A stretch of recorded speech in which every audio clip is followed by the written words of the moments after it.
شیر اور خرگوش۔ ایک گھنے جنگل میں ایک شیر رہا کرتا تھا۔ وہ تمام جنگل کا بادشاہ تھا، لیکن وہ بادشاہ جیسے پیش نہیں آتا تھا۔ ہر دن بے رحمی سے جنگل کے جانوروں کو کھا جایا کرتا تھا۔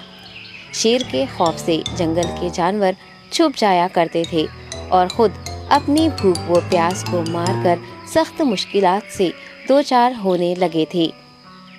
اس طرح کچھ دن بعد جنگل کے تمام جانور ایک مقام پر جمع ہوئے اور شیر کے شر سے محفوظ رہنے کے لیے سب مل کر رائے مشورہ کرنے لگے۔ سب نے اپنی اپنی بات رکھی اور آخر میں ایک گیدڑ نے کہا، میرا خیال ہے کہ ہم روز شیر کے ہاتھوں مرنے کے بجائے ہم خود ایک بار شیر کے پاس چلے جائیں۔ اس طرح روزانہ شیر کسی ایک کو کھا لے گا اور ہم سب اپنی اپنی باری سے چلے جائیں گے اور بلا خوف و ڈر سکون سے زندگی گزاریں گے۔ گیدڑ کے مشورے پہ تمام جانور رضامند ہو گئے۔ ایک بندر نے کہا، ٹھیک ہے، تمہاری بات بالکل درست ہے۔ موت کا خوف کرنے کے بجائے اپنی باری آنے تک ہم اطمینان و سکون کی زندگی گزار سکیں گے۔ جانوروں کی بات چیت مکمل ہونے کے بعد خود گیدڑ نے شیر کے پاس جا کر یہ ساری بات بتائی۔ گیدڑ کی باتیں سننے کے بعد شیر نے کہا، میں بادشاہ ہوں، اس لیے تم سب کی بات مان رہا ہوں، لیکن ایک بات غور سے سن لو۔ اگر کسی دن مجھے جانور ملنے میں تاخیر ہو جائے تو میں خاموش نہیں بیٹھوں گا اور دوبارہ تم سب پر حملہ کرنا شروع کروں گا۔ شیر نے بڑے غصے سے یہ سب کہا۔ شیر کی باتیں سن کر گیدڑ نے سر ہلاتے ہوئے حامی بھر دی اور وہاں سے چلا گیا۔ اس دن کے بعد ایک ایک جانور بلا ناغہ اپنی اپنی باری کے مطابق شیر کے پاس جانے لگے اور شیر سکون سے اپنے پاس آنے والے جانوروں کو مار کر اپنی بھوک مٹانے لگا۔ یہ معاملہ ایسے ہی چل رہا تھا اور ایک دن شیر کے پاس جانے کی باری ایک خرگوش کی آئی۔ وہ خرگوش بہت ہی ہوشیار تھا۔ اسے شیر کے پاس جانا منظور نہیں تھا اور اس نے اپنے ساتھی جانوروں کو بے رحمی سے مارنے والے شیر کو سبق سکھانے کی ٹھان لی اور ایک اچھی تدبیر نکال کر آہستہ آہستہ شیر کی گفا کے پاس پہنچ گیا۔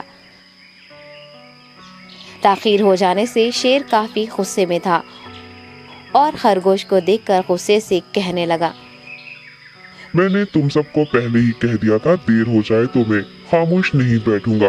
تم نے وعدہ خلافی کی ہے، اس لیے میں جنگل جا کر من چاہے جانور کا شکار کر کھا جاؤں گا۔ تب خرگوش نے شیر سے کہا، معاف کر دیجیے بادشاہ سلامت، غلطی ہو گئی اور اس کا ایک واجب سبب ہے۔ اطمینان رکھیے، میں بیان کرتا ہوں، آپ سنیے اور اس کے بعد آپ آرام سے مجھے مار کر کھا لیں۔ شیر نے پھر غصے سے کہا، وہ کیا بات ہے، جلدی بتاؤ۔ خرگوش نے کہا، بادشاہ سلامت، میں آپ کے پاس آ رہا تھا اور راستے میں مجھے ایک شیر مل گیا اور مجھے مارنے کے لیے آگے بڑھنے لگا۔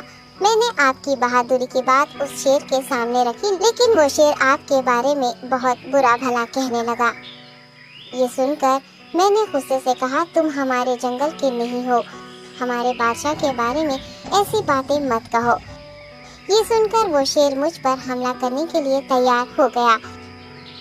یہ دیکھ کر میں نے کہا، تم مجھے مارو گے تو ہمارے بادشاہ تمہیں ہرگز نہیں بخشیں گے۔ تب اس شیر نے کہا، تمہارا بادشاہ میرا کیا کر لے گا؟ میں نے کئی ہاتھیوں کو اپنے پنجے سے مار گرایا ہے، تمہارا بادشاہ ہو یا کوئی اور ہو، میرے ہاتھوں بچ نہیں سکتا اور میرے سامنے کوئی ٹک نہیں سکتا، میں اسے ختم کروں گا۔ یہ سب بدتمیزی کرنے لگا۔ میں نے اس شیر سے کہا، تم ہمارے بادشاہ سے آ کر بات کرو۔ تب اس نے فخر سے کہا، میں کیوں آؤں؟ تمہارے بادشاہ میں دم ہے تو اسے ہی یہاں لے کر آؤ۔ یہ کہہ کر مجھے دبانے لگا۔ بادشاہ سلامت، اسی لیے آنے میں تاخیر ہو گئی۔ یہ سنتے ہی شیر غصے سے کہنے لگا، چلو ابھی چلتے ہیں، اسے ختم کر دوں گا۔ یہ سننے کے بعد خرگوش نے شیر کو جنگل کے درمیان موجود ایک کنویں کے پاس لے گیا۔ خرگوش نے کہا، بادشاہ اس کے اندر دیکھیے، وہ وہاں آپ کا بے صبری سے انتظار کر رہا ہے، آپ اسے اچھا سبق سکھائیے۔ شیر غصے سے فوراً کنویں میں جھانکنے لگا اور زور سے دہاڑنے لگا۔ تب دوسری جانب سے بھی دوسرا شیر دہاڑتا ہوا محسوس ہونے